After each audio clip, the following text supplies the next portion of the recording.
उपवर्गीकरणाच्या विरोधामध्ये परळी शहरामध्ये मोर्चा निघालेला आहे।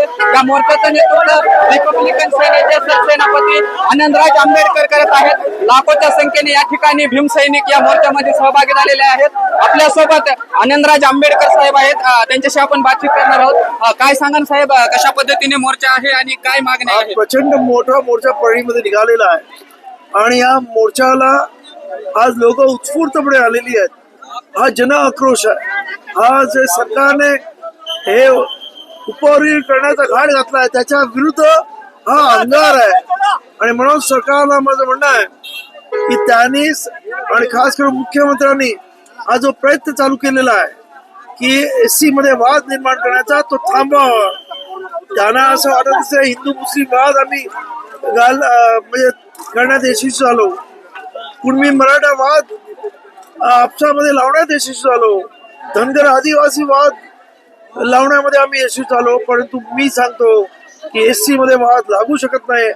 आम्ही एक संघ आहोत आणि आमच्यामध्ये काही लोकांना हाताशी धरून जरी ते प्रयत्न करत असतील आधी की ते वाद लावण्याचा, तो सरकारला शक्य होणार नाही।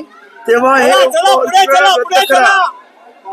हिंदू मिल संदर्भामध्ये एक प्रश्न आहे की डॉक्टर बाबासाहेब आंबेडकरांचं राष्ट्रीय स्मारक होत आहे त्या ठिकाणी तुम्ही लढा देऊन ती जागा हस्तगत केलेली आहे। त्यानंतर कामालाही सुरुवात झाली होती, आता सध्या ते काम थांबलेलं आहे। त्या संदर्भामध्ये काय सांगाल?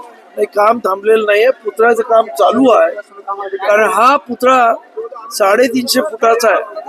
तुम्हाला सांगू इच्छितो की बाबासाहेबांच्या जो फूट आहे 1 फूट 12 फुटाचा लांब आहे, एवढं मोठं ते एक स्ट्रक्चर आहे आणि तो पुतळा पण 350 फूट आणि समुद्राजवळ उभा राहणार आहे।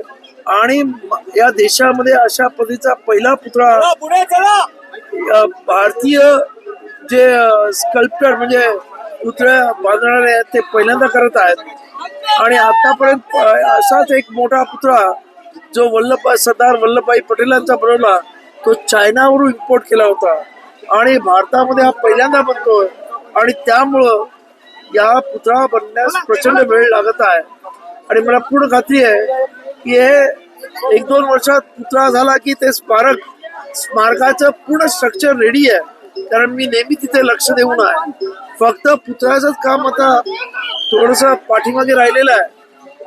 पण मला असं वाटतंय की ज्या पद्धतीने काम चालू आहे ते म्हणजे सरकारला 2029ला येणाऱ्या इलेक्शन मध्ये बाबासाहेबांच्या स्मारकाचं अनावरण करून घेऊ, त्याचं सर्व श्रेय लाटण्याचा प्रयत्न ते करतील अशा माझी अपेक्षा आहे। आज सुद्धा काम चालूच आहे, तिथे काम बंद झाले नाहीत, पण अशा पद्धतीचे स्मारक पहिल्यांदा बनत आहे आणि त्यामुळं या स्मारकाला वेळ लागतो असं माझं म्हणणं आहे। कारण हे आंतरराष्ट्रीय दर्जा स्मारक होत आहे आणि त्यासाठी हे पहिल्यांदा अशा पद्धतीचा एवढा मोठा पुतळा आणि एवढं भव्य 12 एकर मध्ये स्मारक बनत आहे आणि त्यामुळे त्याला वेळ लागतो आहे, ही परिस्थिती आहे। पुढली भूमिका काय असणार आहे आता? आमच्या या उपवर्गीकरणाबद्दल आम्ही जिल्हावार मोर्चे काढतोय, तालुकावार मोर्चे काढतोय आणि हे मोर्चे डिसेंबर पर्यंत निघत राहतील आणि संपूर्ण या महाराष्ट्राच्या प्रत्येक गावागावामध्ये या उपवर्गीकरणा विरोधामध्ये जागृती आणली जाईल। आणि मग डिसेंबर मध्ये हिवाळी अधिवेशनामध्ये जर याने उपवर्गीकरण रद्द केलं नाही तर विधानसभेला घेराव घालणार येईल आणि पुढची जबाबदारी सरकारची राहील।